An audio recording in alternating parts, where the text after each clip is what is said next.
It's Euro 2024. It's time for another debate between Paul Robinson and Neil Mellor and myself. Here we're going to talk penalties, penalty shootouts. We've seen a couple of good ideas, bad ideas in penalties over the quarterfinals. Paul Robinson, the goalkeeper. Neil Mellor, the striker. How to win or lose on penalties. Paul, how do you do it? How do you save a penalty generally? And goalkeepers have now got lists of, they've either got iPads or lists on their water bottles. Dive left, is that the answer? Listen, you do your homework on it. I mean, 2006 in the World Cup when we faced Portugal, we lost on penalties. The work that I'd put in off the pitch, hours watching penalties, I knew exactly who was coming up, in what order they were coming up, and what their safety penalty was. What you have to do is you identify the safety penalty. There's no point in watching a striker take a penalty in the 90th minute when his team are winning 4-0, because they can do anything with it. They can flick it, mess about with it, go a different side. The pressure's off. You need to watch numerous penalties and watch the penalty taker take them in situations of pressure, i.e. 0-0 in the 90th minute, or what they did in the last shootout, or when the pressure's on and they need, and they 9 times out of 10, they'll revert to their safety penalty, what we call it.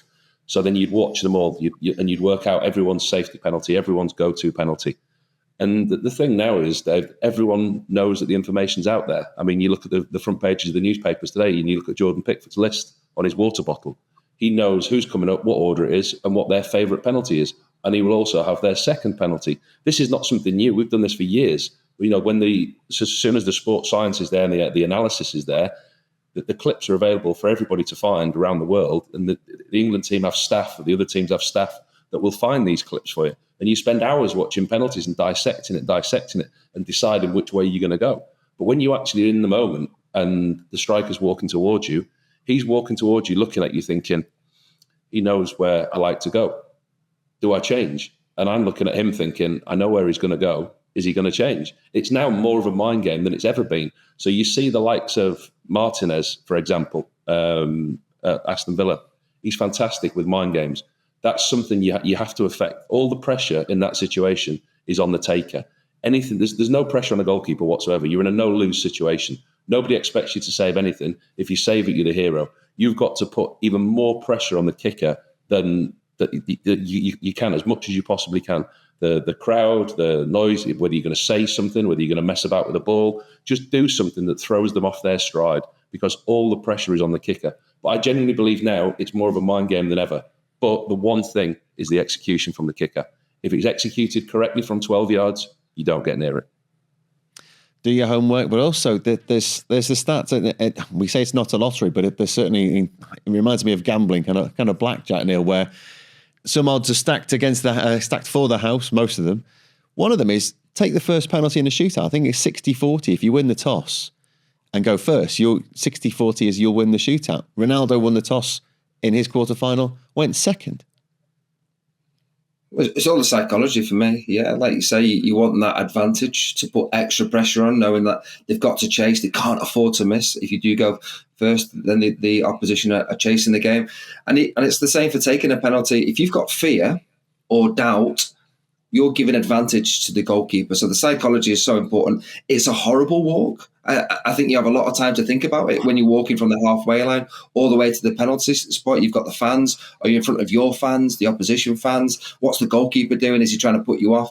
And it's all in that mentality calmness to know exactly what you want to do and not be fearful. Because 9 times out of 10, you will score. It will take an unbelievable save, which happens occasionally, from the goalkeeper to stop you scoring. And that's the psychology for me, knowing exactly where I'm going to go, and it will take an unbelievable save to stop it. And it's all in that psychology. I'm going to score. I'm going to put it there. I'm not going to change my mind. That's where I'm putting it. If I'm scared, if I'm doubtful, the goalkeeper might do this, I might do that, that's where I think players miss. And also when you look at shootouts, how many of the players are regular penalty takers for the club side? I always feel as though with penalty shootout, there's 1 or 2 that don't take many penalties. And that's where they're the vulnerable ones for me, who the pressure can really, really mount on. Well, we saw in the Swiss shootout, the first 2 were the centre-backs, weren't they? I mean, they might well be good at penalties, but you think your forward players, the ones who take the penalties, and England have a lot of them there now, and great technicians, Paul. And what you see now is that, I mean, the Tony one. I mean, how would you deal with that as a goalkeeper, knowing that it's a two-step run-up. Knowing what he's going to do, and more often than not, he will score. The breath that they take as well. I mean, like the Saka one, which obviously a huge penalty for him personally, but this ability to control themselves now, just generally as players, and just be in the moment, as a goalkeeper and a striker as well. It's people are just, you compare penalties to years ago, and it's chalk and cheese, isn't it? That's what you say. It's about controlling yourself and about being in the moment and dealing with that situation. You practice penalties. We practice penalties every single day in 2006, from day one when we met up in the pre-tournament camp to being away. Every single day you practice penalties at the end of training. Sven Goran Eriksson had us sat in the centre circle, either end of the pitch, two teams, either end, split the squad in half, either end of the pitch, practicing the walk down the pitch, the walk to the spot, every single day recreating it. But you can't recreate pressure. You can't put a stadium full of people and tell everybody it's the semi-final of the World Cup, because as much as you pretend it is, it's not. It's a training pitch with all the lads there. And that the situation of actually being in the mindset and being able to take yourself away from it and be cool, calm, know what you're going to do and execute what you know you can do. Penalties is a mentality, and being able to execute what you know you can do in a situation that is very, very alien to you. I mean, you listen to a lot of players. People tell you stories about their legs physically shaking as they're putting the ball down on the spot. They know that the pressure situation, penalties is about handling the situation, about handling the pressure and having the mentality to do that. And that's more so now than ever. And like they say, there's coaches within the setup that are there to specifically help you with that. And now things are analysed more. Everyone's looking for that tiny little bit of percentage increase. And Gareth's got that with these. I mean, you look at England, they've won 3 of the last 4 shootouts. That's no fluke. It's no fluke, is it, Neil? And you look at what they do. Compare again. We'll go back to the England-Switzerland one, because that's the one that's freshest in our memory. Switzerland had the whole team, all the coaching staff. They're all on the pitch. They're all there. England have just the players involved in the shootout. They're paired up in. I didn't realise this. They have penalty shootout buddies. So you have 2 players. If one player goes up to take a penalty, the other one goes when they've taken it, miss or lose. The other buddy goes up and brings them back in and says it's all right or well done, and then they swap around. You've defined margins, and sport is all about that these days, isn't it? You know, and one thing I quite liked in watching Liverpool in the past, participating in a few penalty shootouts, is the psychology of the goalkeeper getting the ball and giving it to his teammate. So rather than the opposition goalkeeper getting the ball, and he can have more mind games, and all of a sudden that can potentially disrupt a taker's penalty. So I think that's important as well. I didn't see Pickford, I don't know if he did that or not, grab the ball and pass it to an England player to take the penalty. But I think small things like that can certainly have an impact. I think one thing we have to say about England as well, the pressure is maybe bigger because they know they're going to get absolutely hammered on social media, and that can in itself create a little bit more fear. Oh no, if I miss, they're going to absolutely hammer. I don't want to be the one to miss. You think about players in the past, Southgate being one of them. You know, if you miss a penalty for England, you are absolutely hammered.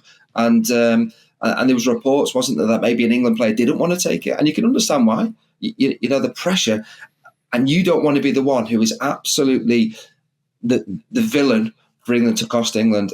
And I don't believe it's fair. So I do think those that are brave enough to take it, fair play. By the way, England's penalties were brilliant the other night. All 5 of them, magnificent. Well done, every single one of them.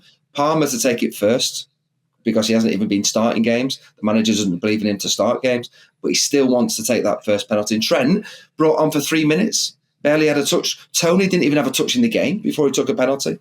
But fair play to 3 of the 5 who were subs who took those penalties. And as a goalkeeper, a bit of antics. We're talking about Emi Martinez. He sees a winning penalty shootout over the weekend for Argentina in the Copa America as well. Jordan Pickford, Paul, are we talking England great here? I mean, he gets a lot of bad press, mainly I think because of the team he plays for, and he's not playing at the highest level. He's not a Champions League goalkeeper, but for England, he's one of Gareth Southgate's absolute stars, isn't he? In what has been a very successful period for England. Yeah, and he's the out-and-out number one. And of England had that for a long time. He's taken the mantle on, and he's been excellent deep in tournaments. You see the experience he's got now. You look at the caps that he's racking up. And actually, you talk about his antics and the way that he is in the tunnel sometimes and how vocal he is. He's worked very hard on himself. I know that over the last couple of years with his own personal coach. and you can see that he keeps himself controlled and in the situation. I didn't mind seeing him gurning at the penalty takers last night. I actually found it quite funny. And if you go online today, you'll see some fantastic facials that Jordan was pulling at the penalty takers before they were taking the kicks. Listen, whatever works for you. But no, he's been excellent for England. He really has. Let's just hope he's not needed in a penalty shootout between now and the final. We shall see. That is how to win or lose at penalties. Small margins as ever. And who knows, we may well see 1, 2, maybe where we are in this before we end this Euro 2024.